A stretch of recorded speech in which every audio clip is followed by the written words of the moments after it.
મહોત્સવ, ઉત્સવ અને ઉજવણી એ પણ વિશેષ. શા માટે? આનું કારણ ઘણું મોટું અને સન્માનજનક છે. આ વર્ષે 22મી ફેબ્રુઆરીના રોજ ગુજરાતના ગાલિબ શ્રી મરીઝની 101મી જન્મ જયંતિ હતી. Can we have a big round of applause please? આપણે ખૂબ જ આશીર્વાદ રૂપે તેમને પામ્યા હતા અને ખૂબ ઉમદા તેઓનું કાર્ય આપણને મળ્યું અને ઘણી પેઢીઓ સુધી એ નિરંતર વહેતું જ રહેશે. કાવ્ય મુદ્રા, વિવિધ કાર્યક્રમ, મુશાયરા, કાવ્ય પઠન અને ગઝલ દ્વારા અનેકના દિલમાં વસતા સાહિત્ય સર્જક મરીઝની અમૂલ્ય ધરોહરને સલામ કરે છે અને સાથે ગુજરાતી ભાષાની વિપુલતાને આપની સમક્ષ રજૂ કરે છે. અમથા અમસ્તા નથી ભેગા થયા, દિગ્ગજોની વાણી સાંભળવા એકઠા થયા. કવિતાઓ ગઝલોની મહેફિલ જામશે, માત્ર એને જ માણવા આપણે એકત્ર થયા. આપ સૌ જો 2 લીટીમાં સમજી ગયા હશો તો સારું, પણ જો ન સમજ્યા હો તો હું ચોખવટ કરી દઉં. હું આપના મોબાઈલની વાત કરતી હતી. મોબાઈલને માણવાનો નથી, આપણે ગઝલ, મુશાયરા અને કવિતાઓને માણવાની છે. એટલે આપના મોબાઈલ ફોનને સ્વિચ ઓફ કરી દેશો અથવા તો સાયલેન્ટ મોડ પર મૂકી દેશો. ખૂબ આભાર. હવે આજના કાર્યક્રમની શુભ શરૂઆત કરવા અને દીપ પ્રાગટ્ય હેતુસર હું ખૂબ માન અને સન્માન સાથે આવકાર આપું છું કવિ શ્રી રાજેન્દ્રભાઈ શુક્લને અને કવિ શ્રી સ્નેહીભાઈ પરમારને. સાથે માનનીય અધ્યક્ષ શ્રી ગુજરાત વિધાનસભા શ્રી રાજેન્દ્રભાઈ ત્રિવેદીને, શ્રી ચિરંજીવભાઈ પટેલને, કવિ શ્રી પરિંદુભાઈ ભગતને, કવિ શ્રી રાજેશભાઈ વ્યાસ મિસ્કિનને, શ્રી જયેશભાઈ મોદીને, શ્રી અજીતભાઈ શાહને અને શ્રી હર્ષદભાઈ બ્રહ્મભટ્ટને આપ સૌને નમ્ર વિનંતી છે કે દીપ પ્રાગટ્ય માટે પધારશોજી.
સંસ્કૃતિમાં કહેવાય છે કે સંધ્યાકાળે દીવો કરવો જરૂરી છે.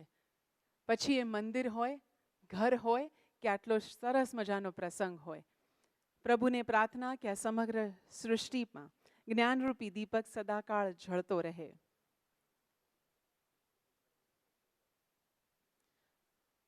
હવે હું શ્રી હર્ષદભાઈ બ્રહ્મભટ્ટ, મેનેજિંગ ટ્રસ્ટી, કાવ્ય મુદ્રાને સહર્ષ વિનંતી કરીશ કે તેઓ પ્રાસંગિક સંબોધન કરે.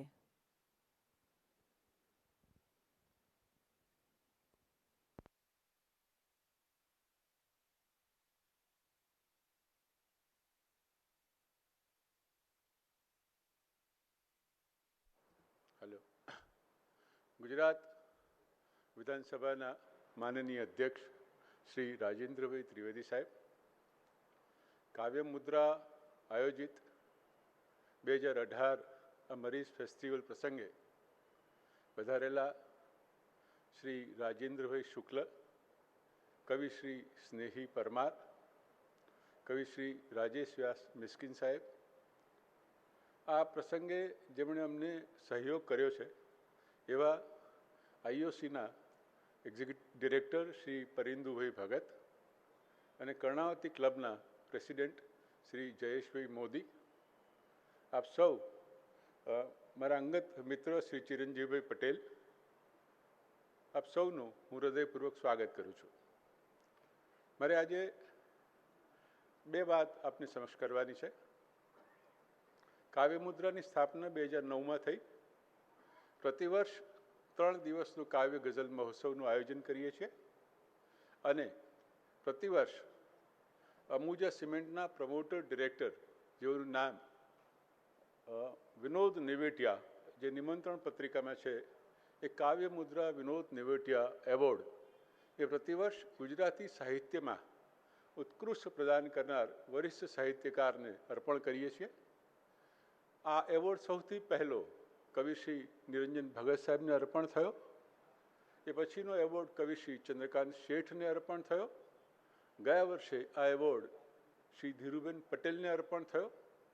આ વર્ષે કાવ્ય મુદ્રાના જે નિર્ણાયક સમિતિના સભ્યો છે, જેમાં વરિષ્ઠ સાહિત્યકાર શ્રી રઘુવીરભાઈ ચૌધરી, ગુજરાતી સાહિત્ય પરિષદના ઉપપ્રમુખ શ્રી રાજેન્દ્રભાઈ પટેલ અને ગુજરાતના વરિષ્ઠ નિવૃત્ત અધિકારી અને જાણીતા કટાર લેખક શ્રી વસંતભાઈ ગઢવી, આ 3 જ્યુરી સમિતિના સભ્યોએ વિશદ છણાવટ અનેક નામો વિશેની તુલનાત્મક અભ્યાસ અને વિશ્લેષણ બાદ આ વર્ષનો કાવ્ય મુદ્રા વિનોદ નેવટિયા એવોર્ડ માટે આ ગુજરાતી ભાષાના, ગુજરાતી સાહિત્યના વરિષ્ઠ કવિ શ્રી રાજેન્દ્રભાઈ શુક્લને ઉપર પસંદગી ઉતારી છે.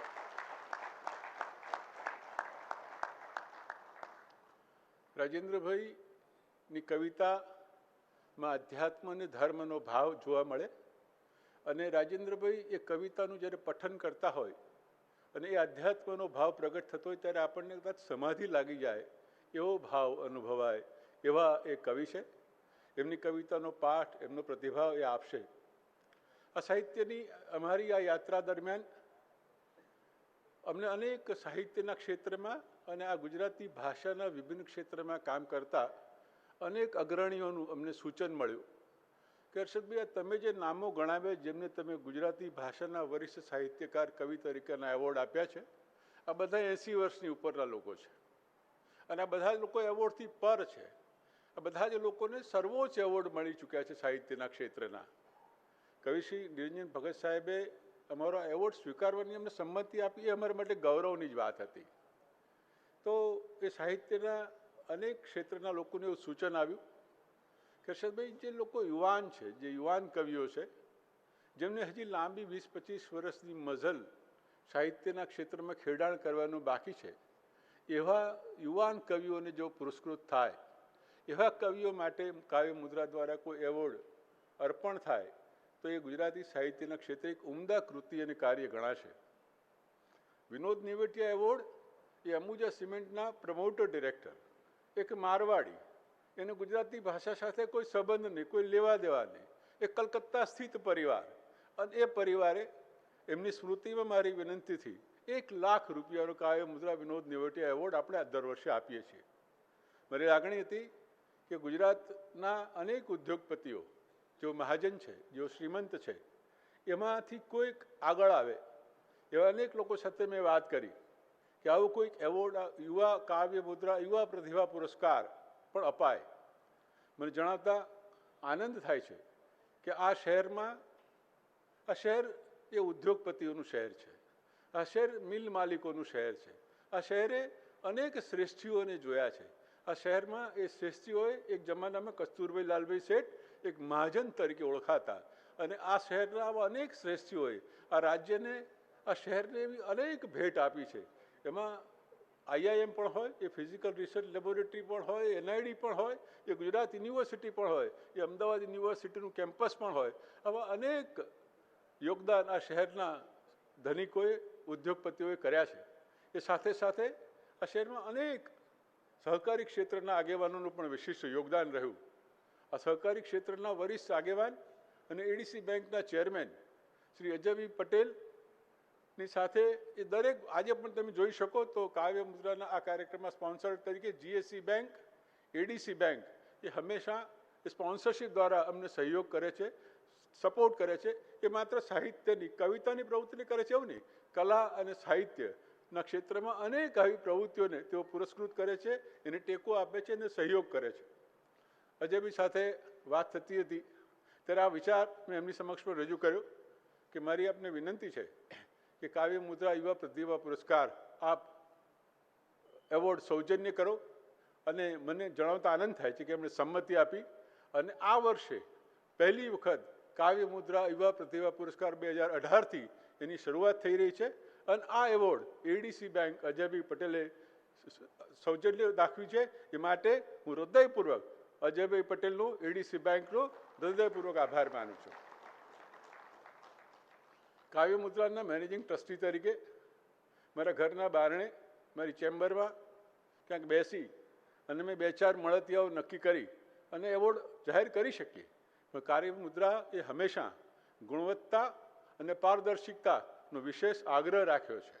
અને ગુણવત્તા જળવાઈ રહે એટલા માટે એ સાહિત્યના ક્ષેત્રના વરિષ્ઠ કવિઓની જ્યુરી કમિટીનું ગઠન કર્યું.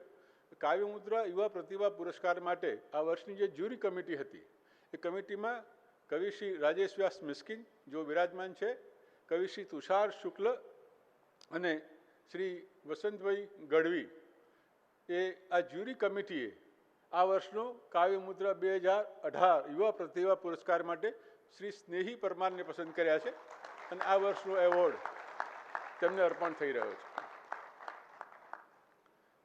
અને છેલ્લી મારી એક વાત જે મારે આપને કરવાની છે, આ સાહિત્યની આ સફરમાં 2 વર્ષ પહેલાં કદાચ શ્રી રાજેન્દ્રભાઈ ત્રિવેદી સાહેબ એ યુવા સેવા અને સાંસ્કૃતિક પ્રવૃત્તિઓના મંત્રી હતા, અને આવા જ એક એવોર્ડ અર્પણ સમારંભમાં મેં એમને નિમંત્રિત કર્યા હતા, અને એમના હાથે એ દીપ પ્રાગટ્ય કાર્યક્રમનું આયોજન હતું. કોઈક અનિવાર્ય સંજોગોને કારણે તેઓ શ્રી ના આવી શક્યા, અને મેં એ વખતના માનનીય શિક્ષણ મંત્રી શ્રી ભૂપેન્દ્રસિંહજી ચુડાસમાને વિનંતી કરી અને બાપુ પધાર્યા. આજે નિમંત્રણ પત્રિકા છે.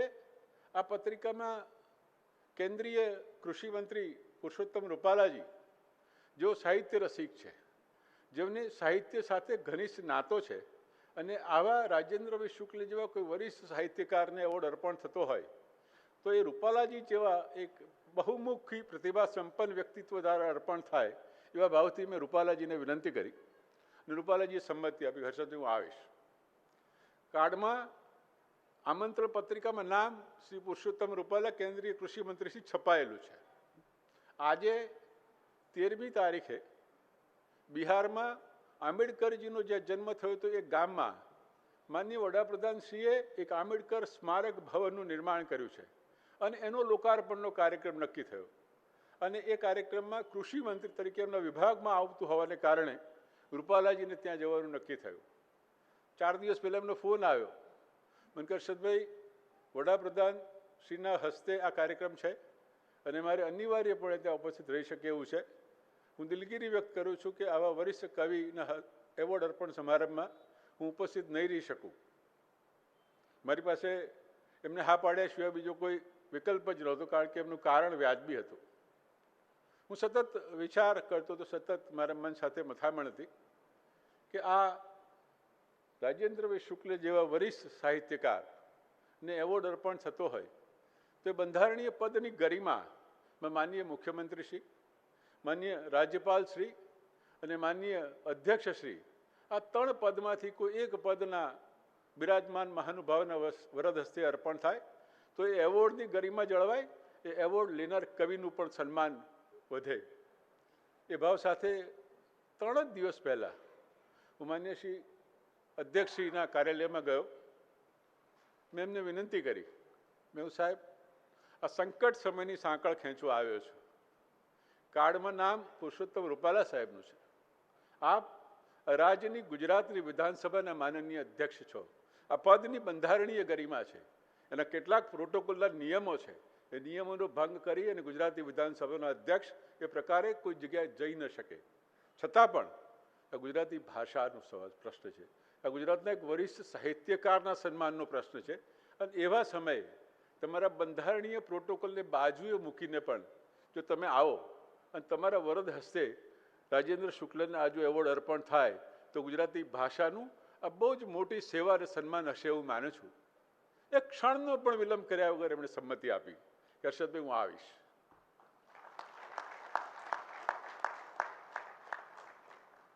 કાર્ડમાં ભલે મારું નામ ના હોય, બંધારણીય ગરિમા, બંધારણીય પ્રોટોકોલ એ બાજુએ મૂકીને પણ હું આવીશ.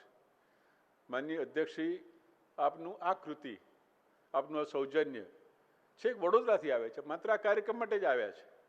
અને ગઈકાલે આખી રાતનો ઉજાગરો કરીને આ કાર્યક્રમ માટે છેક વાપીથી એ વડોદરા આવ્યા કે જેથી કરીને આજના કાર્યક્રમમાં હાજર રહી શકાય.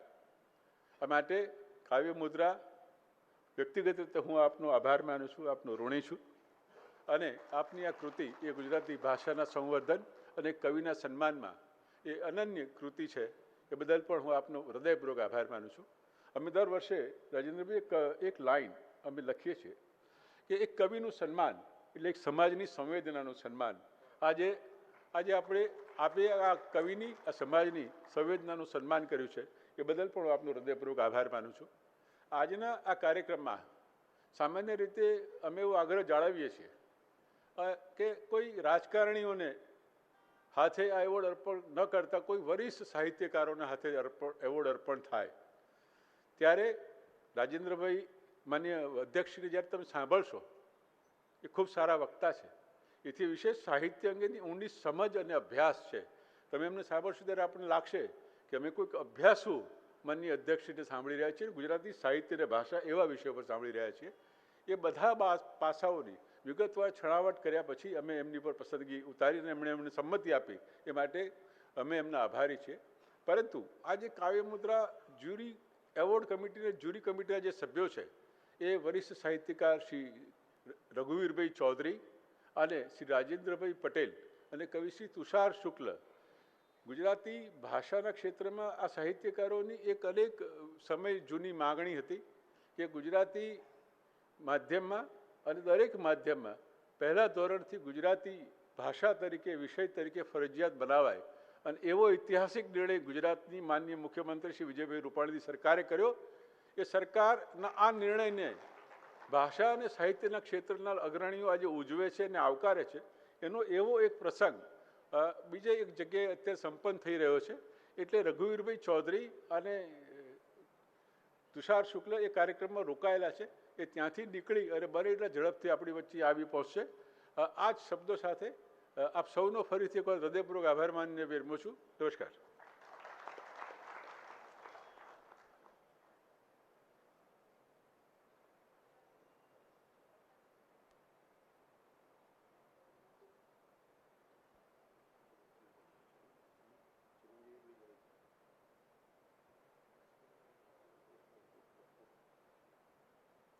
હર્ષદભાઈ, આપના ઉષ્માભર્યા સંબોધન માટે ખૂબ ખૂબ આભાર. હવે હું શ્રી રાજેશભાઈ વ્યાસ મિસ્કિન કવિશ્રીને વિનંતી કરીશ કે તેઓ સ્નેહી પરમાર કવિશ્રી વિશે શબ્દો કહે અને તેમનું ઇન્ટ્રોડક્શન આપે. આદરણીય વડીલો અને મિત્રો, બંને એવોર્ડના સંદર્ભમાં થોડીક વાત કરી અને આ વર્ષથી જે કાવ્ય મુદ્રા યુવા પ્રતિભા એવોર્ડ થયો છે શરૂ, એના વિશેની વાત કરીશ. થોડાક વર્ષો પહેલાં રાજેન્દ્રભાઈને જ્યારે કાનજી ધનજી સુવર્ણચંદ્રક કાનજી સુવર્ણચંદ્રક મળવાનો હતો, એ સમયે બોલવાનું કંઈક થયું હતું મારે. કુમાર રણજીત રામચંદ્રક વખતે, એ રણજીત રામચંદ્રક વખતે બોલવાનું થયું ત્યારે ત્યાં હાજર એક જે મિત્રો હતા એ લોકોની જોડે વાતચીત ગઝલ વિશે કઈ રીતે કરવી એ પણ મનમાં હતું. કારણ કે ગુજરાતી ગઝલમાં બે પ્રકારની વાતો ચાલે છે. શરૂઆત માત્ર કંઈક કહીએ એટલે બાલાશંકર કંથારિયા ગુજારે જે શિરે તારે જગતનો નાથ તે સહેજે, એવી પંક્તિઓ યાદ આવે. કાં તો પછી એવી પંક્તિઓ યાદ આવી જાય કે જે બરકત વિરાણી બેફામ, શાયદા, મરીઝ, ઘાયલની ના સમયના ગાળાની છે. પણ એ પંક્તિઓ યાદ ન આવી શકે કે ગુજરાતી ભાષા આજે ક્યાં આવીને પહોંચી. આ થોડીક વાત એટલા માટે ભૂમિકા રૂપે કહું છું કે મારે વાત તો કરવાની હતી સ્નેહી પરમાર વિશે, પણ રાજેન્દ્રભાઈની ગઝલો વિશે પણ મને વાત કરવી અનિવાર્ય રૂપે લાગ્યું. ગુજરાતી ભાષા જેમ આપણે સાબરમતી નદી ખરી ને, એ એક સમયે માણેક ચોકની વચ્ચોવચ વહેતી હતી, બિલકુલ એ રીતે. પણ આપણે ગળે ના ઉતરે કે માણેક ચોકની વચ્ચોવચ વહેતી હશે. એક નદી પોતાનું વહેણ બદલતી બદલતી ક્યાં પહોંચી જાય છે ખ્યાલ નથી હોતો. ગુજરાતી ભાષા પણ એ રીતે પોતાનું વહેણ બદલતી બદલતી આજની ભાષા બની ગઈ છે. બીજી એક બહુ મોટી વાત મને એવી ફીલ થયેલી કે ગુજરાતી ગઝલ ઉપર પીએચડી કરતો હતો ત્યારે ભારતની ભાષાઓમાં જે ગઝલો લખાય છે એના અભ્યાસ કરવાની તક મળી. અને ત્યારે એવું લાગ્યું કે ઉર્દુ પછી ઉર્દુની સમકક્ષ અને ક્યાંક ઉર્દુને અતિક્રમી જતી કોઈ ભાષા લખાતી હોય ગઝલો તો એ ગુજરાતી ભાષામાં લખાય છે. પંજાબી ભાષામાં ગઝલો લખાય છે પણ એટલું ઊંડાણ નથી, એટલી પરિચિત નથી ત્યાં. મરાઠી ભાષાની અંદર માધવ જુલિયન નામના શાયરે પ્રયત્ન કર્યો, ગઝલો મરાઠી ભાષામાં લખાઈ, પણ મરાઠી ભાષામાં માધવ જુલિયન જેનાથી પ્રભાવિત હતા એનું નામ છે કલાપી. એટલે ગુજરાતી ભાષાની ગઝલ ક્યાં છે એ આપણને ખ્યાલ આવશે. સિંધી ભાષાની અંદર 200 વર્ષનો જૂનો ઇતિહાસ છે ગઝલનો, પણ સિંધી ભાષાને પોતાની લિપિ નથી. અને બીજું કે સિંધી ભાષા એ એટલી અત્યારે પ્રચલિત કે લોકો સુધી પહોંચતી નથી. આ બીજો પ્રશ્ન હતો. ગોવાની કોંકણી ભાષામાં ગઝલો લખાય છે પણ એ 50 વર્ષથી લખાય છે, એટલે ત્યાં મુસલસલ ગઝલને જ ગણવામાં આવે છે. હવે વિચારો કે હિન્દીમાં લખાઈ છે પણ સૂર્યભાનુ ગુપ્ત અને દુષ્યંત કુમારથી આગળ ગઝલ નથી પછી પહોંચી. જેમ જેમ વિચારતા જઈએ એમ લાગ્યા કરે કે ગુજરાતી ભાષાની અંદર ખૂણે ખૂણે જે લખતો ગઝલકાર છે આજે, એને ગુજરાતી ભાષાને ધબકતી કરી છે.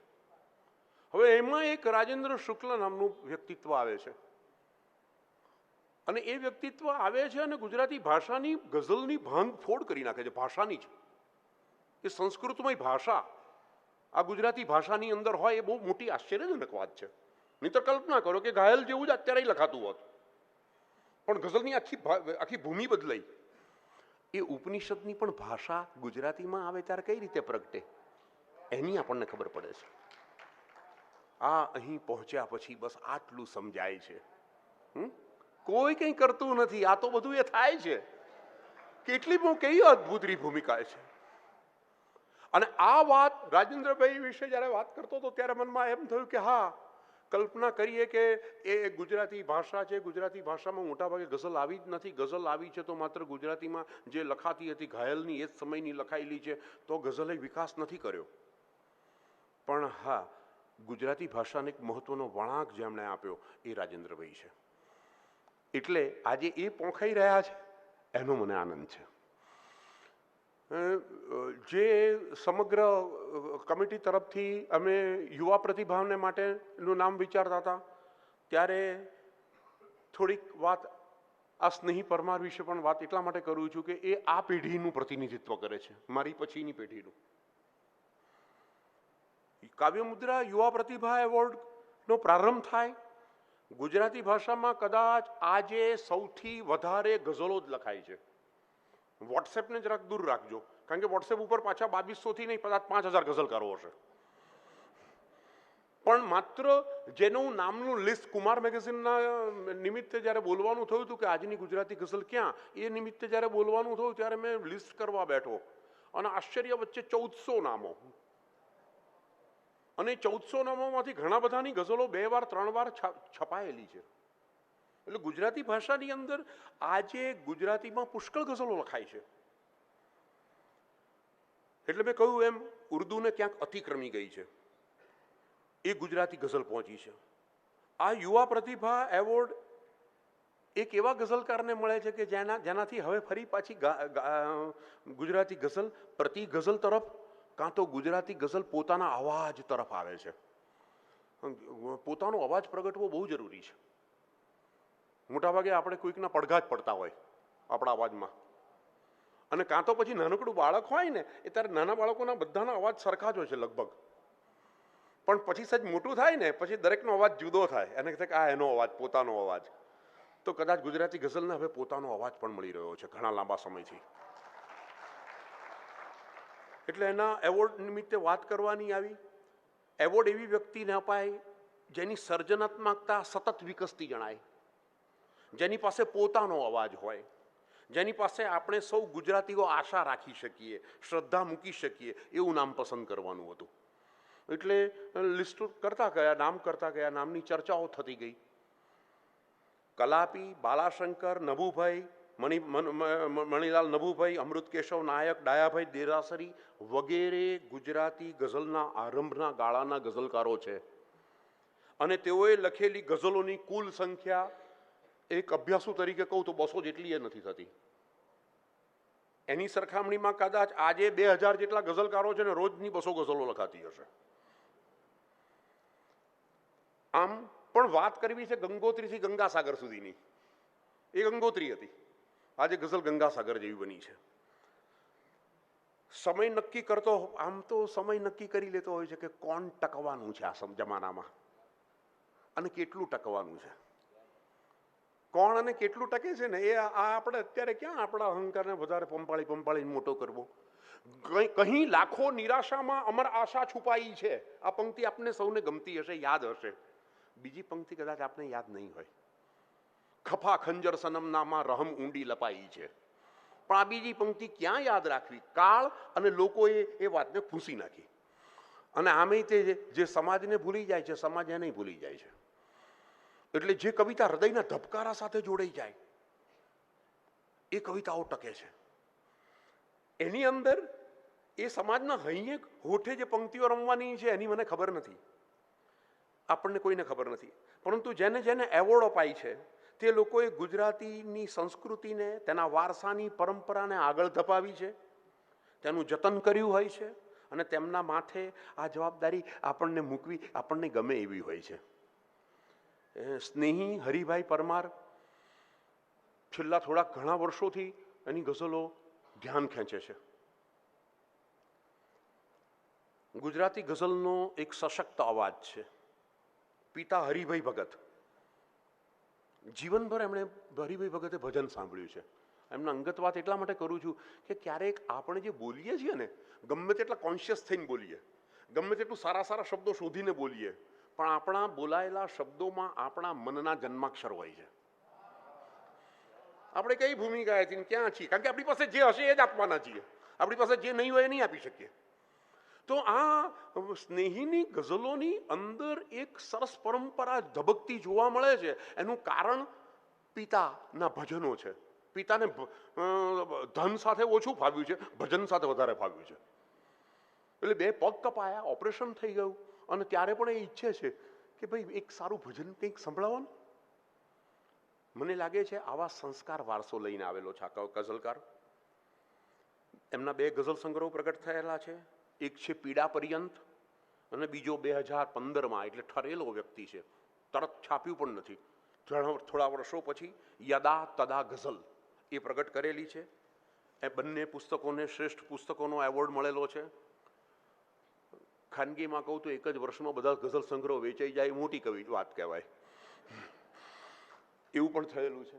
અને થોડાક શેર વાત કરું તો, ત્યારે તારા દ્વાર થાશે દ્વારકા, આ કોઈ પણ ઉદાર દિલના માણસની પાસે કહી શકાય એવો શેર, અને ક્યારે કોઈએ પણ એ ભૂમિકાએ પહોંચવા માટે પ્રયત્ન કરવા જેવો શેર. ત્યારે તારા દ્વાર થાશે દ્વારકા, મારી ભીતરનો સુદામો ખુલશે.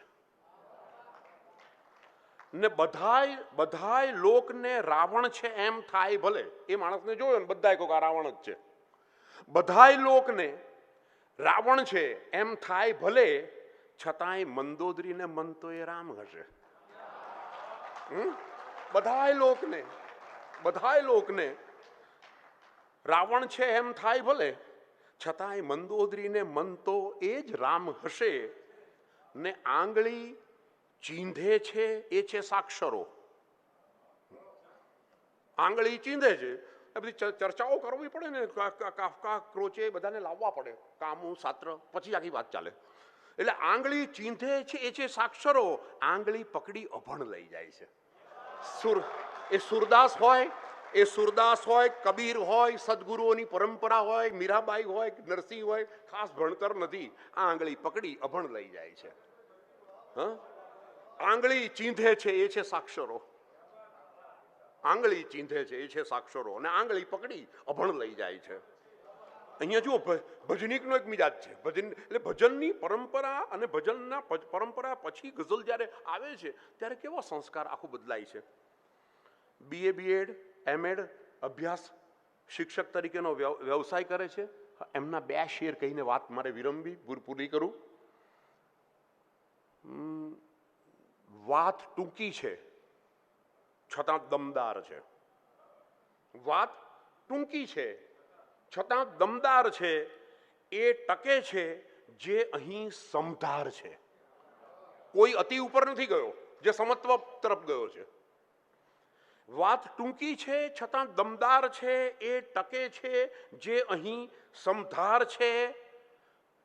અને આ ખુમારી કોઈ ઉપાસક કે કોઈ અંદર સાત્વિક જીવન જીવતો હોય ને એને જ આ પ્રગટી શકે. હું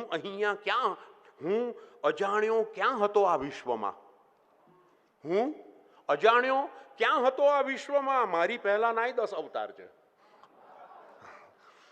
કવિ ખરેખર 11મો અવતાર હોય છે. પ્રત્યેક કવિ એ 11મો અવતાર જ છે આ પૃથ્વી ઉપર અત્યારે ગુજરાતીમાં લખતો. સ્નેહી પરમારને હું આપણા સૌના વતી શુભેચ્છાઓ પાઠવું છું. રાજેન્દ્રભાઈને વંદન કરું છું. નમસ્તે. મિસ્કિન સાહેબ, આપનો ખૂબ ખૂબ આભાર. કાવ્યમુદ્રા ગુજરાતી સાહિત્યના બહોળા વિકાસ, તેની જાળવણી અને વિવિધતાને વધારવા સદૈવ પ્રયત્નશીલ રહી છે અને રહેશે. અને એટલે જ આજે તે ગુજરાતી સાહિત્યના 2 તારલાને સન્માનિત કરવા જઈ રહ્યું છે. અને કરીએ તે પહેલાં મંચસ્થ બિરાજમાન દિગ્ગજને ભેટ સ્વરૂપે અમે જ્ઞાનની પ્રતિમા સમી પુસ્તક ભેટ આપવા માંગીએ છીએ. હું શ્રી હર્ષદભાઈને વિનંતી કરીશ કે તેઓ અધ્યક્ષ શ્રી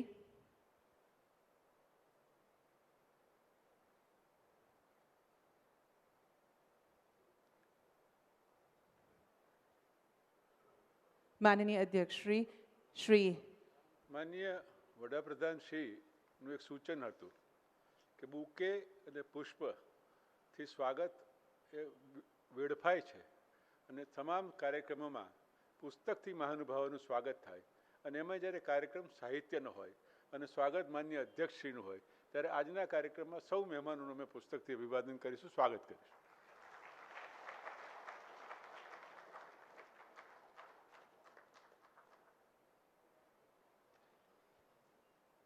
કવિ શ્રી રાજેન્દ્રભાઈ શુક્લ.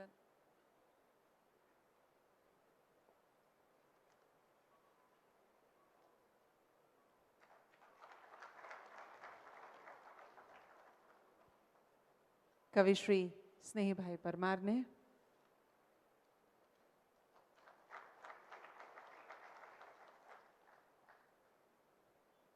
કવિ શ્રી મિસ્કિન સાહેબને.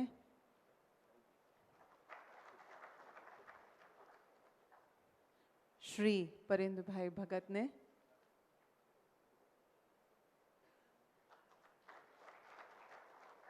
અને સાથે શ્રી જયેશભાઈ મોદીને.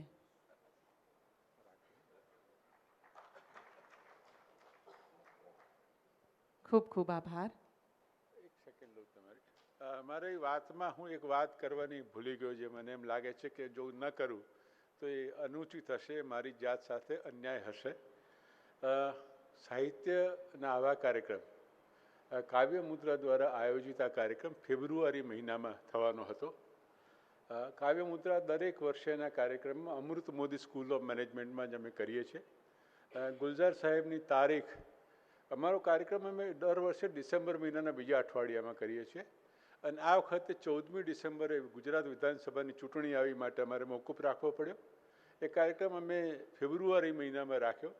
એ ગુલઝાર સાહેબને કોઈક આકસ્મિક કારણ આવી ગયું અને મોકૂફ રાખી અને આવતીકાલે સંપન્ન થવાનો હતો.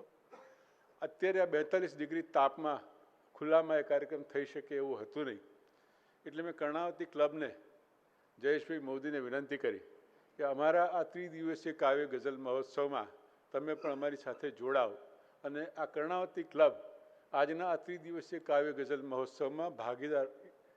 Karnavati club Kavya Mudra in association with the Karnavati club. આ કર્ણાવતી ક્લબનો પણ એક વાત મારે સાહિત્ય અને કલા ક્ષેત્રને એના યોગદાન વિશે કરવી છે. આ કર્ણાવતી ક્લબમાં સાહિત્ય કલાના ક્ષેત્રમાં જ્યારે જ્યારે મેં એમને વિનંતી કરી, જ્યારે મેં દરખાસ્ત કરી, ત્યારે કર્ણાવતી ક્લબના સંચાલકોએ ઉમળકાભેર મને સંમતિ આપી, સહયોગ આપ્યો. સૌથી પહેલું કર્ણાવતી ક્લબના પ્રાંગણમાં જાણતા રાજા નામનું એક નાટક ભજવાયું.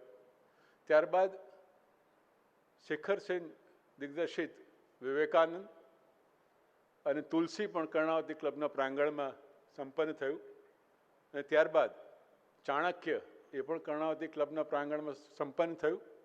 2010માં ગુજરાતી રાજ્યના સુવર્ણ જયંતિ ઉત્સવની ઉજવણી પ્રસંગે કર્ણાવતી ક્લબમાં પૂજ્ય મોરારી બાપુની કથા સંપન્ન થઈ, અને એ વખતે પણ એ કથા દરમિયાન અહીંયા આજે કેટલાક કવિઓ બિરાજમાન છે, અહીંયા કાવ્ય સમારોહ સંપન્ન થયો અને અહીંયા કવિતાનું પાઠ અને કવિતાનું ગાન થયું. આજે ફરીથી કર્ણાવતી ક્લબમાં મરીઝ મહેફિલ 3 દિવસીય કાવ્ય ગઝલ મહોત્સવ સંપન્ન થઈ રહ્યો છે. ત્યારે આ કર્ણાવતી ક્લબના મેનેજમેન્ટનો, એના બોર્ડ ઓફ ડિરેક્ટર્સનો અને વિશેષ કરીને એના પ્રમુખ શ્રી માન્ય શ્રી જયેશભાઈ મોદીનો હું હૃદયપૂર્વક આભાર માનું છું. Thank you once again, Karnavati Club, for all your support. કાવ્ય મુદ્રા એક એવી સંસ્થા છે જે ગુજરાતી ભાષાને ઉચ્ચતમ કક્ષાએ લઈ જનાર પ્રતિભાઓને બિરદાવે છે. જેઓએ સમાજને પોતાની માતૃભાષાથી નજીક લાવવાના પ્રયત્ન કર્યા છે, તેઓને સન્માનિત કરે છે, તેઓને એક ચોક્કસ ધનરાશિથી પુરસ્કૃત કરે છે. કેટલાય વર્ષોથી કાવ્ય મુદ્રા ખૂબ જ સુંદર કાર્ય કરતું આવ્યું છે. એની નોંધ સમાજના મોટા વર્ગે પણ લીધી છે, અને અમને જણાવતા અત્યંત હર્ષ અને ગર્વની લાગણી અનુભવાય છે કે અમારી આ સફરમાં ઘણા સ્પોન્સર્સ પણ જોડાતા જાય છે. આ વર્ષે કાવ્યમુદ્રા યુવા પ્રતિભા પુરસ્કાર 2018 સૌ પ્રથમવાર આપવા જઈ રહ્યું છે, અને તેના હકદાર બન્યા છે કવિશ્રી સ્નેહીભાઈ પરમાર.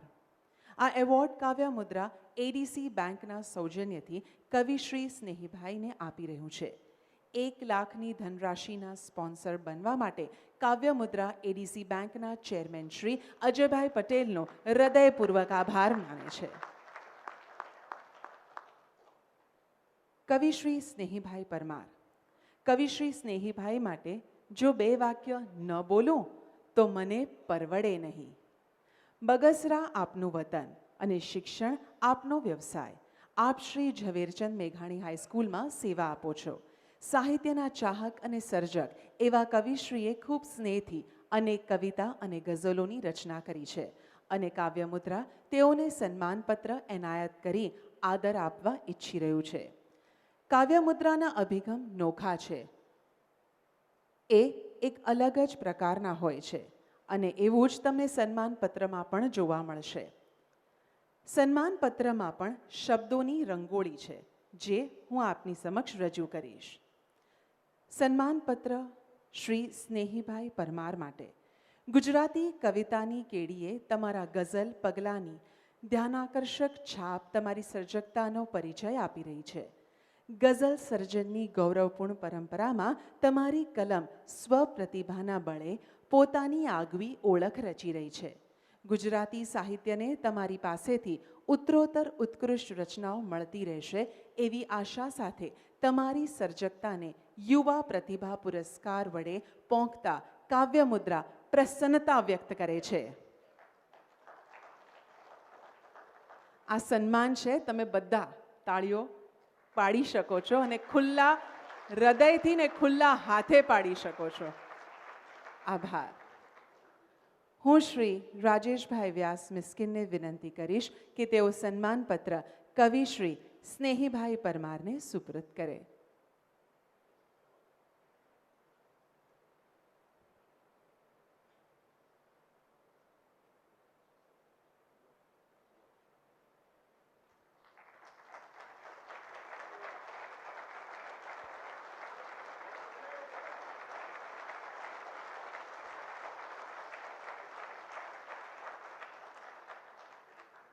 ખૂબ ખૂબ ધન્યવાદ. હવે હું માનનીય અધ્યક્ષ શ્રી રાજેન્દ્રભાઈ ત્રિવેદી અને શ્રી પરિંદુ ભગતને વિનંતી કરીશ કે તેઓ કવિ શ્રી સ્નેહીભાઈ પરમારને તેઓની કાર્યરચના માટે ચાંદીના એવોર્ડ એનાયત કરે.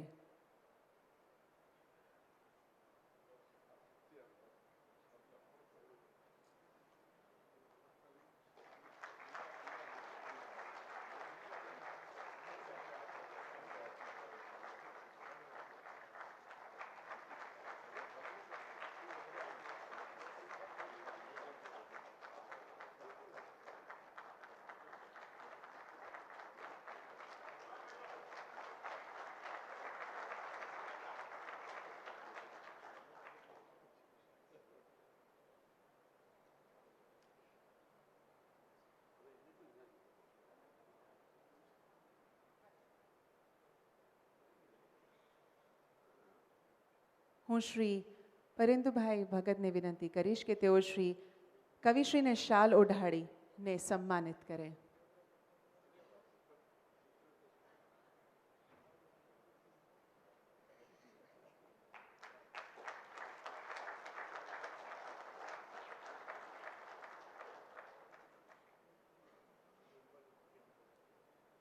હવે હું શ્રી હર્ષદભાઈ બ્રહ્મટને વિનંતી કરીશ કે તેઓ 1 લાખ રૂપિયાનો ચેક યુવા સાહિત્યકાર શ્રી સ્નેહીભાઈ પરમારને ભેટ કરે.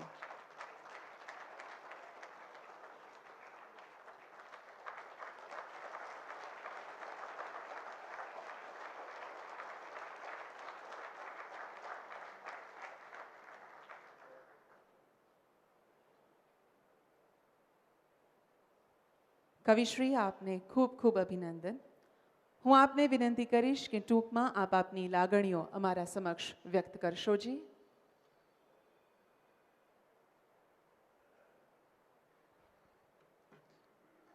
આદરણીય અને આપણા સર્વના અને મારા ખાસ પ્રિય રાજેન્દ્રભાઈ સાહેબ અને મંચ પર ઉપસ્થિત રાજેન્દ્રભાઈ મિસ્કિન સાહેબ સહિત સર્વ. ગુજરાતી ગઝલ આમ તો બારાખડીનો શબ્દ જ્યારે કવિતાનો શબ્દ બને છે ત્યારે એ નોખું કંઈ નથી કરતો, માત્ર એની ચાલ બદલાય છે. ક પછી આવતો ખ જ્યારે કવિતાનો શબ્દ બનીને આવે છે ત્યારે એ નોખી રીતે આવે છે. મારે આ વિશાળ પટાંગણમાં આખા અમદાવાદને સલામ કરવી છે કે અમદાવાદને બહુ દૂરનું પણ દેખાય છે. અમદાવાદમાં ખૂબ કેમિકલ છે, ધુમાડા છે, પણ એની દ્રષ્ટિ દૂર સુધી પહોંચે છે. જે જ્યુરી મેમ્બર્સ આમ તો મારા માટે બહુ આદરણીય, જેમને હું ભણ્યો છું એવા બધા સર્જક મિત્રો આદરણીય, એ આપણા વિશે કંઈ જજમેન્ટ કરે એ તો મારા માટે એક પ્રસાદી જેવું કહેવાય. પણ મારે એક નાનકડી વાત કરવી છે કે આમ અસંખ્ય લખાતી કવિતામાં આપણે શું કરતા હોઈએ છીએ? તો હું એવું માનું છું કે આપણે કવિતા દ્વારા એક લોકોના એડવોકેટનું કામ કરતા હોઈએ છીએ. રાજેન્દ્રભાઈ, મને એમ થયું કે આપણે શું કરીએ રામાયણ લખાયા પછી વધારે કંઈ લખવાનું હોય નહીં, બધું એની આસપાસ ચાલતું હોય, પણ કવિ એમાંથી કંઈક નોખું કરે છે. એક ગઝલનો શેર મારે એ બાબતે કહેવો છે કે હથોડી બાજના નિશાન બહાર રહી ગઈ છે, હથોડી બાજના નિશાન બહાર રહી ગઈ છે, અમારી ચાવી તો દુકાન બહાર રહી ગઈ છે.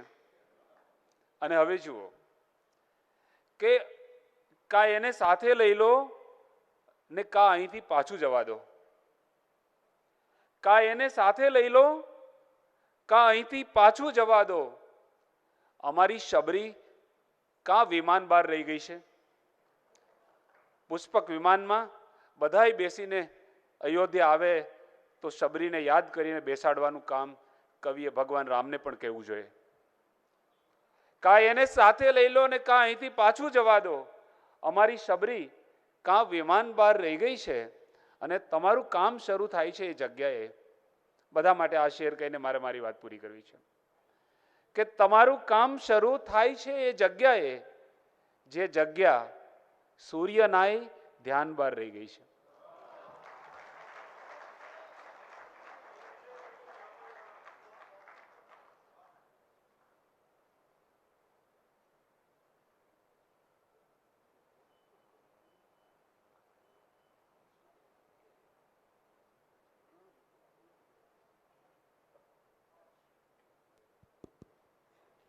કવિશ્રી, આપનો ખૂબ ખૂબ આભાર.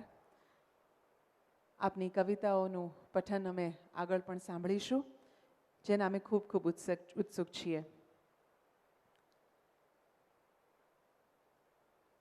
જેમ શ્રી હર્ષદભાઈએ કીધું, અંબુજાના પ્રમોટર ડિરેક્ટર શ્રી વિનોદ બાબુ નિયોટિયા કલકત્તાના નિવાસી હતા.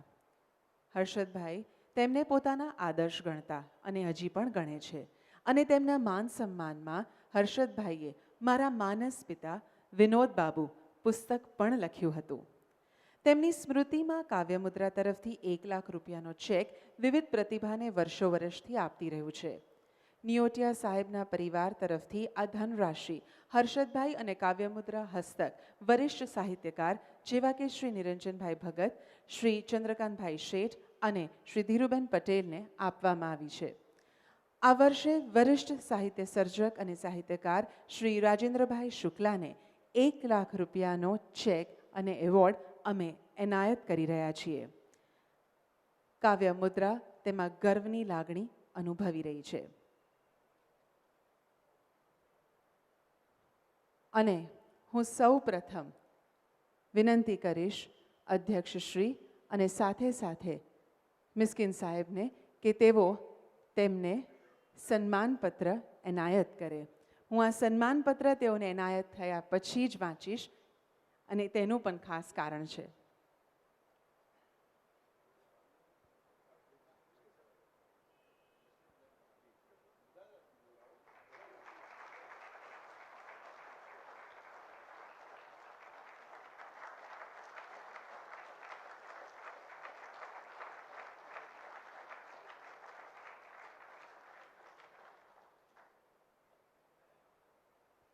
ખૂબ ખૂબ આભાર.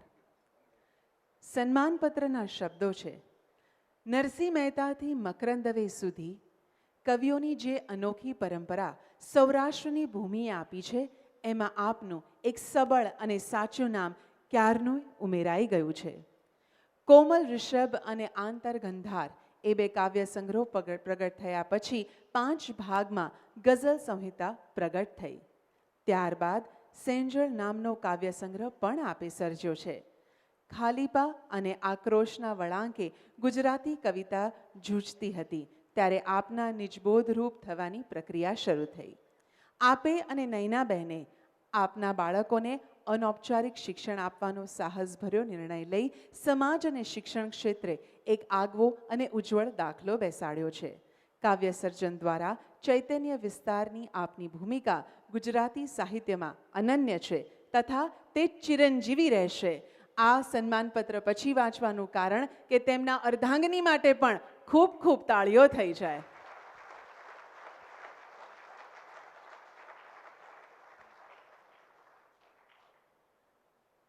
હવે હું વિનંતી કરીશ શ્રી પરમેન્દુભાઈ ભગતને કે તેઓ તેમને અવોર્ડ એનાયત કરે અને સાથે અધ્યક્ષશ્રી પણ જોડાશે.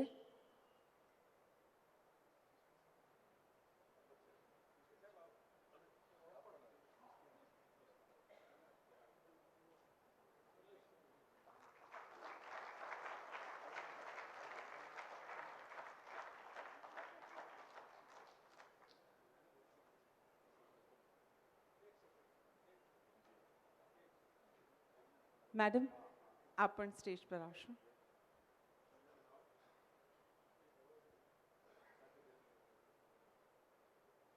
મેમ, એ પગથિયું બહુ જ મોટું છે. આપ આગળથી આવો.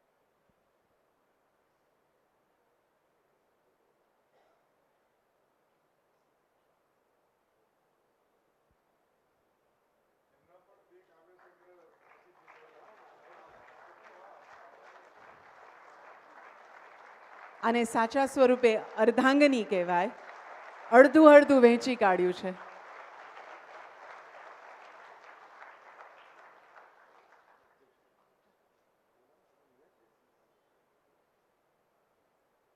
હું માનનીય અધ્યક્ષશ્રીને વિનંતી કરીશ કે તેઓ કવિ શ્રી રાજેન્દ્રભાઈ શુક્લને શાલ ઓઢાડી સન્માનિત કરે.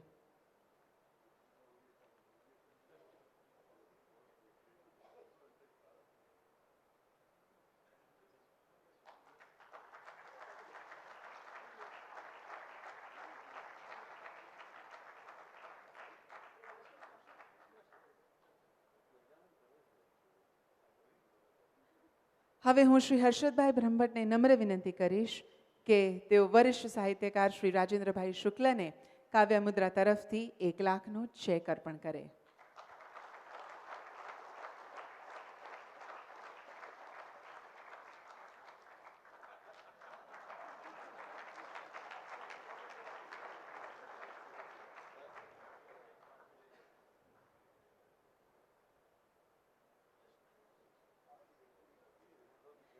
કવિશ્રી, આપને કાવ્ય મુદ્રાની સમગ્ર ટીમ તરફથી અનેક શુભેચ્છાઓ. હું ખૂબ નમ્રતાપૂર્વક કવિશ્રી આપને વિનંતી કરીશ કે આપ આપનો પ્રતિભાવ અમારી સમક્ષ રજૂ કરશો.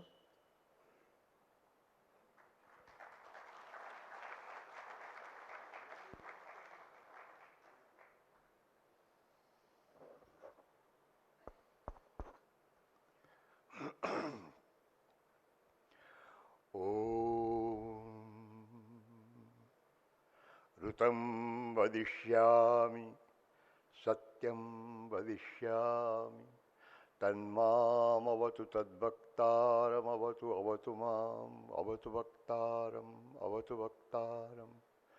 ॐ शान्ति शान्ति शान्ति.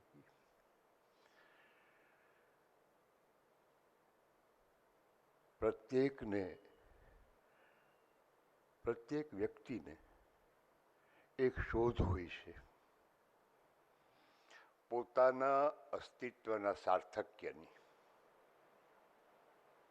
પોતાના હોવાનો અનુભવ સૌને હોય છે, પણ હોવાની સાર્થકતા એ છે ખરી, પણ પમાતી નથી. એની પ્રતીતિ માટે પ્રત્યેક વ્યક્તિ સક્રિય હોય છે, જાણે કે અજાણે.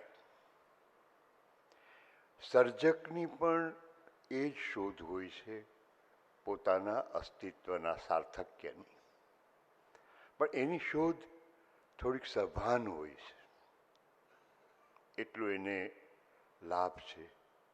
તો એ સભાનપણે એના સાર્થક્યની શોધ કરે છે.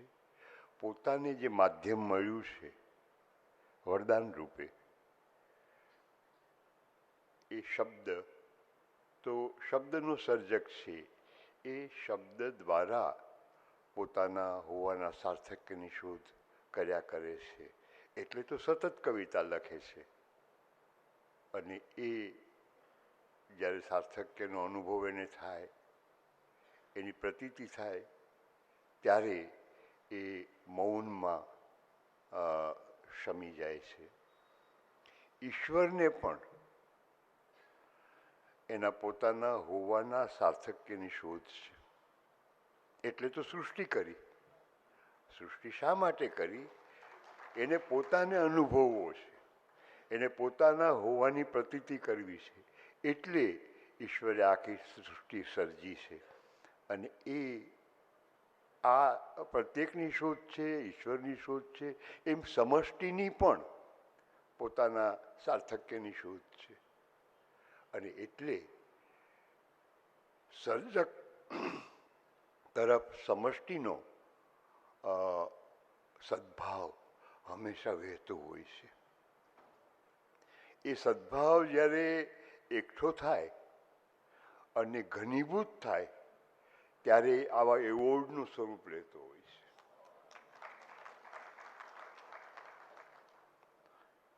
અને એટલે એક બહુ જ હું તો એને બહુ પવિત્ર વસ્તુ ગણું છું. ક્યારેક કોઈક કારણસર કોઈ ક્ષુદ્ર અહંકારને કારણે આનો અનાદર કરવા થતો જોવા મળે છે, પણ એ ઉચિત નથી. એટલે મને તો આ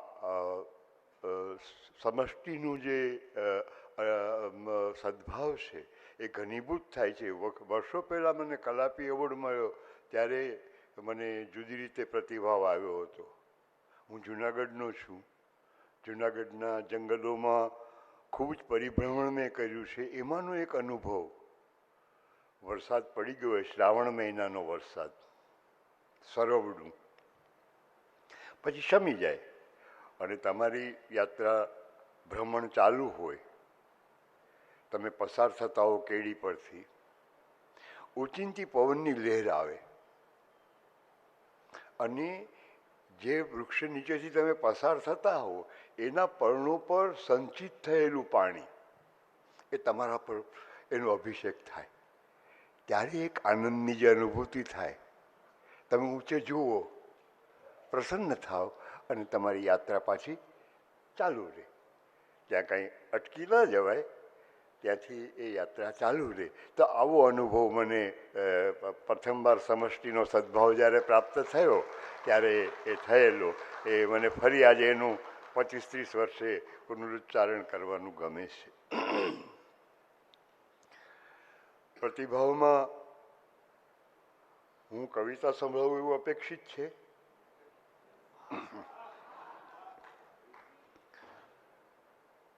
અને બીજી એક વાત કહેવાની રહી ગઈ કે આ સમષ્ટિનો સદ્ભાવ છે ને એ સર્જકનું આયુષ્ય વધારે છે.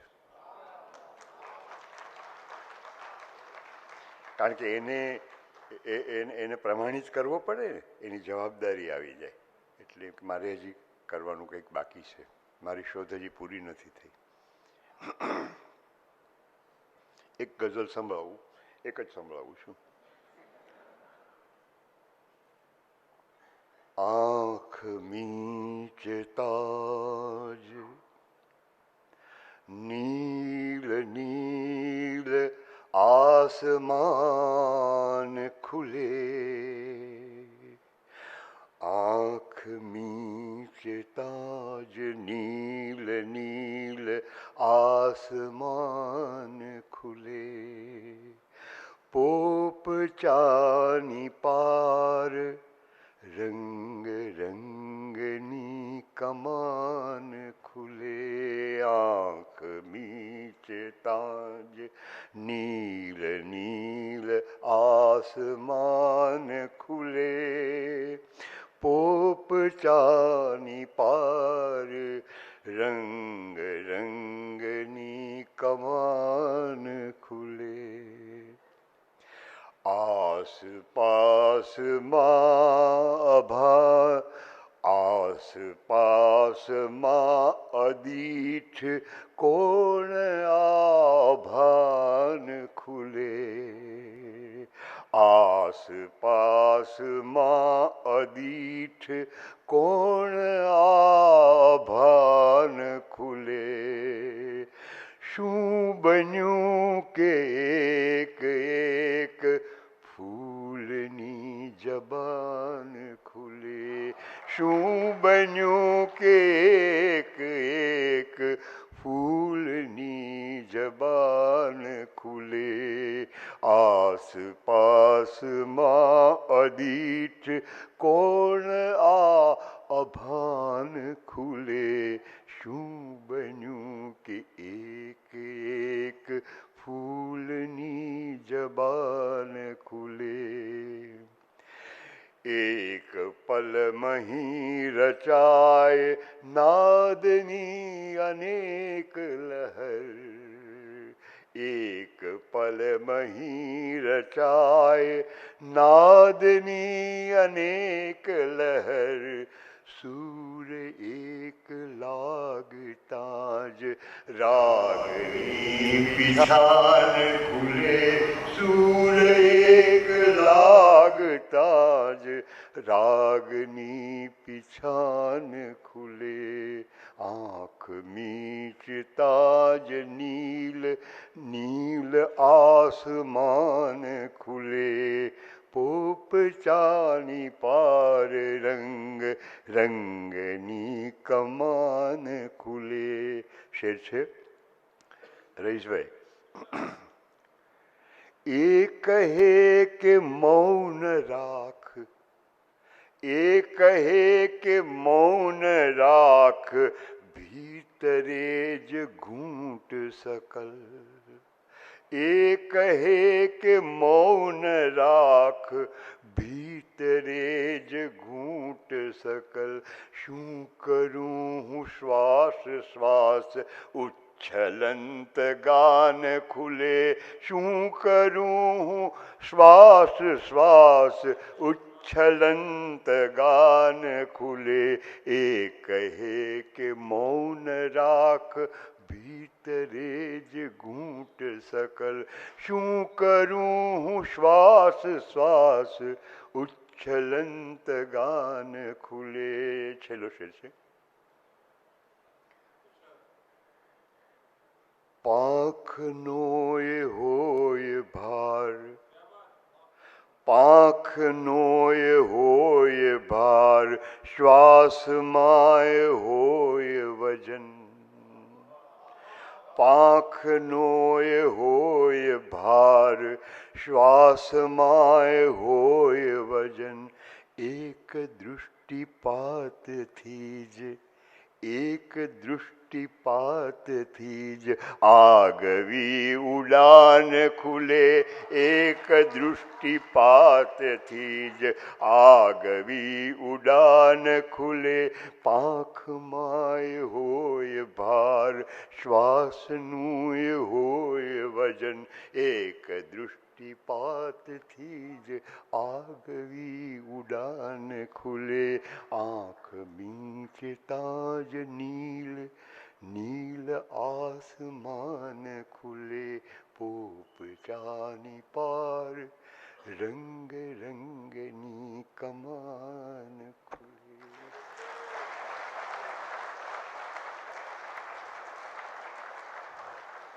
અદ્ભુત કવિશ્રી, આપનો ખૂબ ખૂબ આભાર. હવે હું માનનીય અધ્યક્ષ શ્રી રાજેન્દ્રભાઈ ત્રિવેદીને નમ્ર વિનંતી કરીશ કે તેઓ પ્રાસંગિક સંબોધન કરે.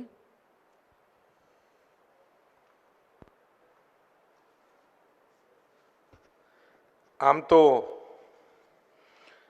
ગુજરાત વિધાનસભાના સ્પીકર તરીકે મને લોકો ઓળખે છે, પણ મારા ઘરમાં સ્પીકર મારી પત્ની છે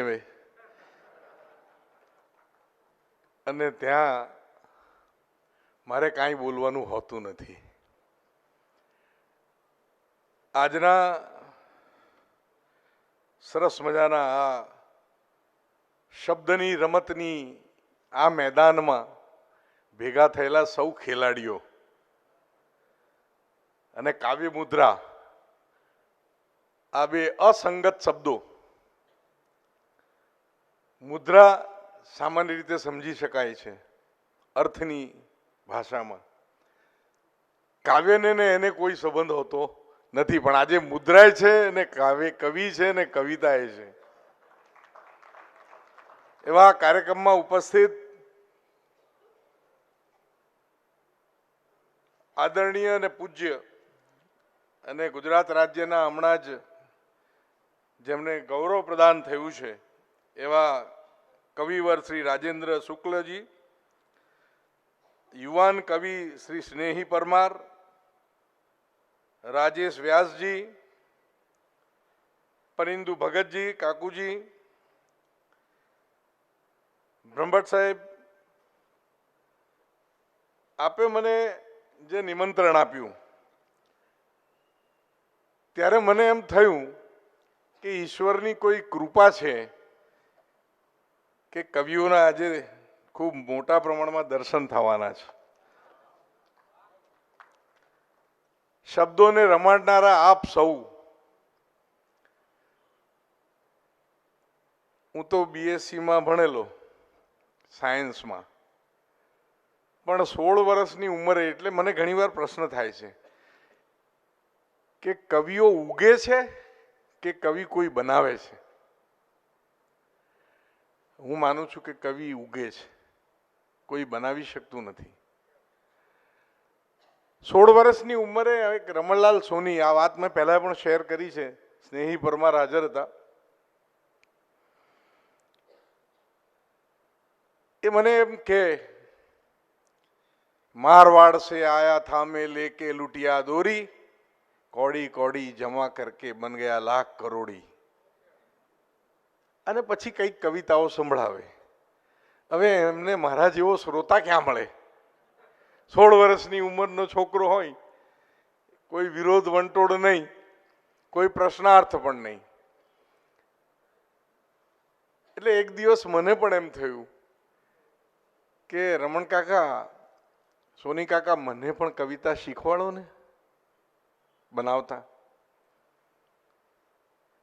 મને કે કામ કર, એક 2 લીટી તું લખી લાય, પછી હું તને કવિતા શીખવાડું.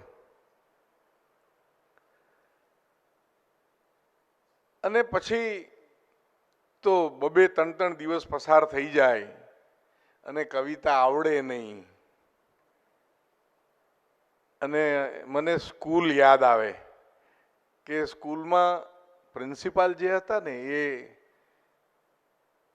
ગાંધી ટોપી પહેરે અને નાવડી જેવી દેખાય, મોટું માથું. એટલે એક છેડેથી એક વિદ્યાર્થી કે કવિતા આવડી, એટલે બીજા છેડેથી પેલો કે નાવડી. પ્રિન્સિપાલ ચીડાય અને કોણ બોલ્યું જુએ શોધે. અને પછી મને વળી કંઈક 2 લીટી સ્ફૂરી અને મેં લખી.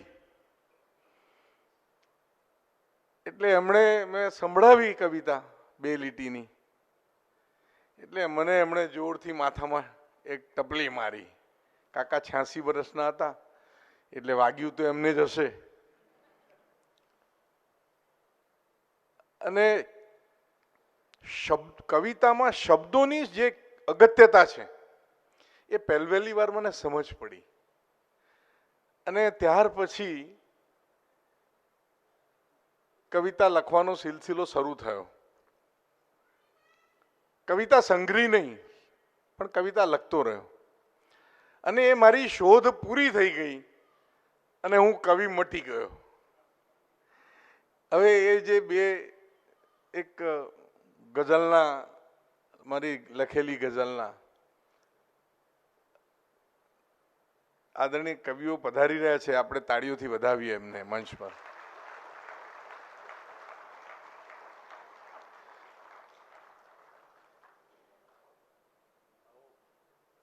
એટલે કવિતાઓ લખવાનું મારે ક્યારે બંધ થઈ ગયું એ તમે આ કવિતા ઉપરથી સમજી શકશો, આ ગઝલ ઉપરથી સમજી શકશો. રસના નશાની અંગૂરને ખબર હોતી નથી, રસના નશાની અંગૂરને ખબર હોતી નથી, કસ્તુરી ક્યાં છે મૃગને ખબર હોતી નથી. અને એ જે મારા જેમની પાસેથી કવિતા લખવાનું શીખેલો, એમણે મારું ઉપનામ આપેલું આફતાબ. એટલે પાછું શબ્દમાં પ્રયોગ કરવો પડે ને એનો કવિતામાં. હા, રોશને પયામ આફતાબ, તેના જલનની ખબર હોતી નથી, અને ભભૂકતા અંગારાને તેના દહનની ખબર હોતી નથી. બ્રહ્મભટ્ટ સાહેબ,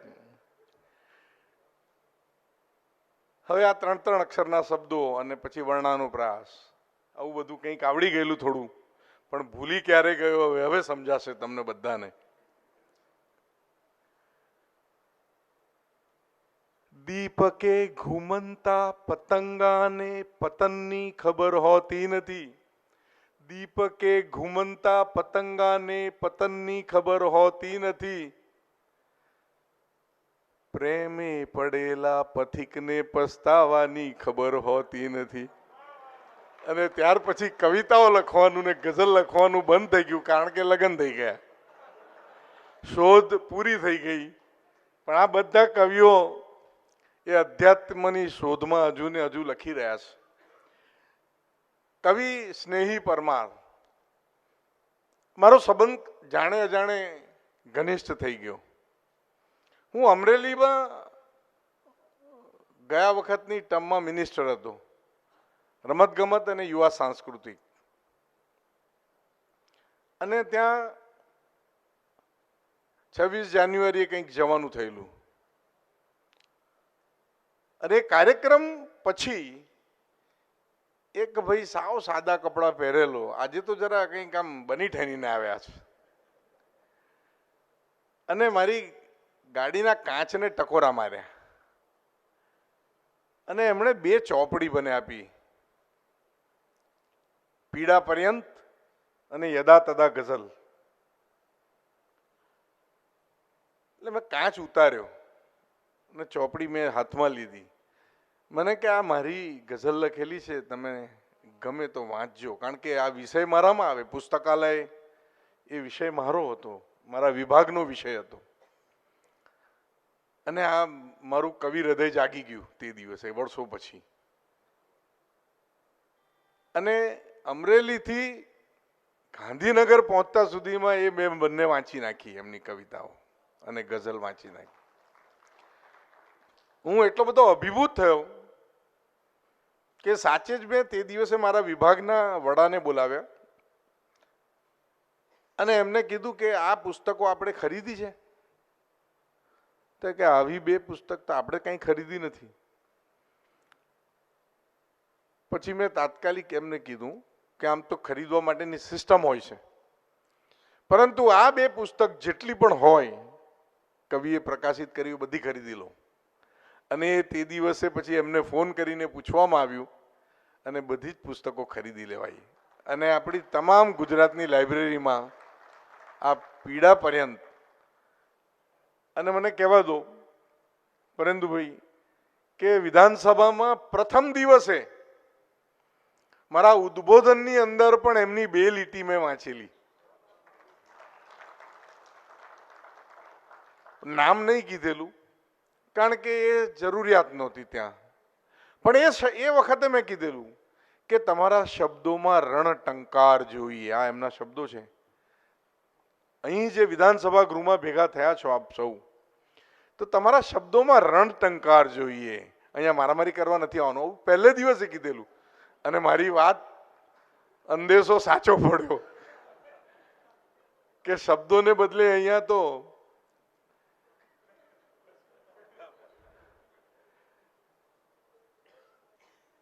વિશેષ તો હું શું કહું કે આ શબ્દોની મહેફિલમાં આ શબ્દોના બધા આર્કિટેક્ટ ભેગા થયા છે,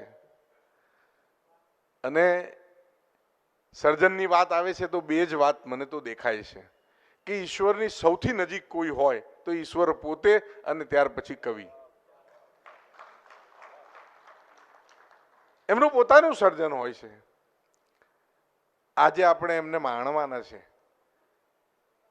અને જ્યારે આ કાર્ડ મને આપવામાં આવ્યું અને કાર્ડ વાંચ્યું કે કર્ણાવતી ક્લબમાં એસી હોલની અંદર કાર્યક્રમ છે કવિઓનો, તો મને આશ્ચર્ય થયેલું, સાચે જ આશ્ચર્ય થયેલું. કેમ કે અમારા વડોદરામાં તો કવિ પ્રેમાનંદનો હોલ છે, પંખા ચાલતા હોય, કવિ કરતા પંખાનો અવાજ વધારે હોય. મને આજે ખૂબ આનંદ છે કે લગભગ 9 સંસ્થાઓએ ભેગા થઈને આને સપોર્ટ કર્યો છે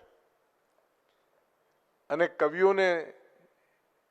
કવિઓના કંઈ હજારો માણસોની સંખ્યા ના હોય, કારણ કે મોતી ઓછા જ હોય. અને આજે આ બધા જે મોતી ભેગા થયા છો, આપણે આજે કવિવરને માણીએ. અને જે રીતે રાજેશ વ્યાસજીએ બધું વર્ણન કર્યું, કાવ્યમય વર્ણન, એવું હું તો નહીં કરી શકું, કારણ કે મેં લખવાનું છોડી દીધું બહુ નાની ઉંમરે. આજે હું આપ સૌનો આભાર માનું છું કે આપે બ્રહ્મભટ્ટ સાહેબ મને બોલાવ્યો અને આ કાર્યક્રમમાં સામેલ કર્યો. મારી જાતને ધન્ય અનુભવું છું અને થોડીક કવિતાઓ હું માણીશ. કાલે મારે પાછું આણંદ જઈને પાછું રાજકોટ તરત જ નીકળવાનું છે, એટલે મને ક્ષમા કરજો. મારી ઈચ્છા તો છે મોડે સુધી બેસવાની, પરંતુ જોઈએ જોગ સંજોગ જે કેવો થાય. પત્ની બાજુમાં બેઠી છે. ધન્યવાદ. જય જય ગરવી ગુજરાત.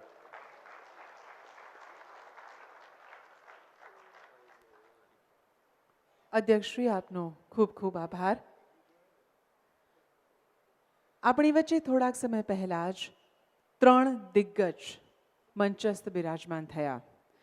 હું સૌ પ્રથમ હર્ષદભાઈ બ્રહ્મભટ્ટને વિનંતી કરીશ કે તેઓનું પુસ્તક અર્પણ કરીને સન્માન કરે.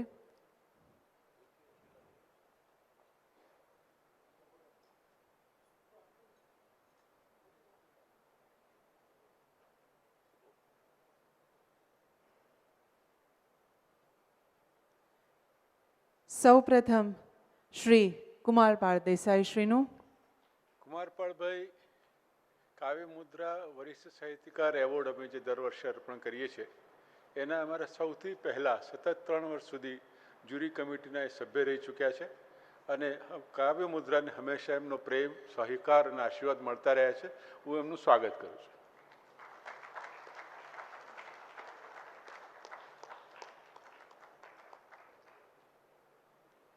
હું હર્ષદભાઈ બ્રહ્મભટ્ટને વિનંતી કરીશ કે તેઓ જ્યુરી કમિટીના સભ્ય શ્રી રઘુવીરજી ચૌધરી સાહેબનું પણ સન્માન કરે. ગુજરાતી સાહિત્યના ક્ષેત્રમાં એવા એકમાત્ર સાહિત્યકાર જેમના નામની આગળ વરિષ્ઠ શબ્દ લાગે છે, એવા વરિષ્ઠ સાહિત્યકાર શ્રી રઘુવીરભાઈ ચૌધરીના નિવાસ સ્થાને આ જ્યુરી કમિટીની મિટિંગ થઈ અને એ મિટિંગમાં સર્વાનુમતે અનેક નામોના વિશ્લેષણ પછી સર્વાનુમતે એમણે કવિ શ્રી રાજેન્દ્ર શુક્લની પસંદગી ઉતારી.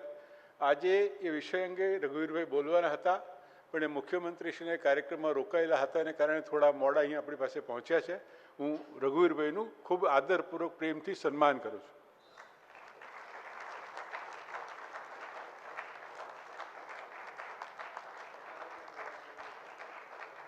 હું શ્રી હર્ષદભાઈ બ્રહ્મભટ્ટને વિનંતી કરીશ કે તેઓ શ્રી રાજેન્દ્રભાઈ પટેલનું સન્માન કરે. રાજેન્દ્રભાઈ પણ જ્યુરી કમિટીના સભ્ય છે અને ગુજરાતી સાહિત્ય પરિષદના ઉપપ્રમુખ છે. હું અને અમારા સાથે વર્ષોથી જોડાયેલા છે અને એમનું માર્ગદર્શન અમને હંમેશા મળતું રહ્યું છે. હું ખૂબ પ્રેમથી એમનું અભિવાદન અને સ્વાગત કરું છું.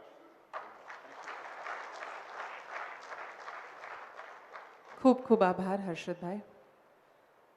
હવે હું ખૂબ આદરસભર સૌ મહાનુભાવોને વિનંતી કરીશ કે આપ ઓડિયન્સમાં જઈ આપની સીટ ગ્રહણ કરશોજી. ફરી એકવાર મંચ પર ઉપસ્થિત દરેક પ્રતિભા માટે ખૂબ ખૂબ તાળીઓ થઈ જાય.